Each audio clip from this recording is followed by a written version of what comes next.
దేవునికి స్తోత్రం. మీరు బైబిల్ చదవండి, దేవుడు వాక్యం ద్వారా మీతో మాట్లాడతారు. ప్రకటన గ్రంథం 7వ అధ్యాయము 4వ వచనం నుంచి చదువుతాం. వినండి, నేను చదువుతాను. మరియు ముద్రింపబడిన వారు లెక్క చెప్పగా వింటిని. ఇజ్రాయేలు గోత్రములన్నిటిలో ముద్రింపబడిన వారు 144,000 మంది. యూదా గోత్రములో ముద్రింపబడిన వారు 12,000 మంది. రూబేను గోత్రములో ముద్రింపబడిన వారు 12,000 మంది. గాదు గోత్రములో ముద్రింపబడిన వారు 12,000 మంది. ఆషేరు గోత్రములో ముద్రింపబడిన వారు 12,000 మంది. నప్తాలి గోత్రములో ముద్రింపబడిన వారు 12,000 మంది. మనేషు గోత్రములో ముద్రింపబడిన వారు 12,000 మంది.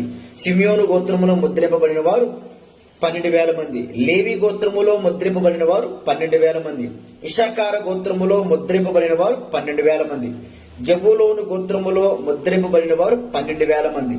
ఏసేపు గోత్రములో ముద్రింపబడిన వారు 12,000 మంది.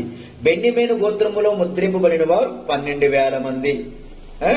దయచేసి ఈ 12 గోత్రములో 144,000 మందిని ఎన్నుకున్నాడు. ఒక్కొక్క గోత్రములో 12,000 మందిని 12 గోత్రంలో 144,000 మందిని ఎన్నుకున్నాడు దేవుడు. వీళ్ళు ఎవరు అంటే దేవుని పరిచర్య చేయవారు. భవిష్యత్తు కాలంలో క్రీస్తును ప్రకటించడానికి ప్రత్యేకంగా పుడతారు. వీళ్ళు కేవలం ఇజ్రాయేల్ గోత్రంలో నుంచే పుడతారు. ఇక ప్రపంచంలో ఏ జన్మలో పుట్టరు వీళ్ళు. ఇంకా ఇజ్రాయేల్ గోత్రం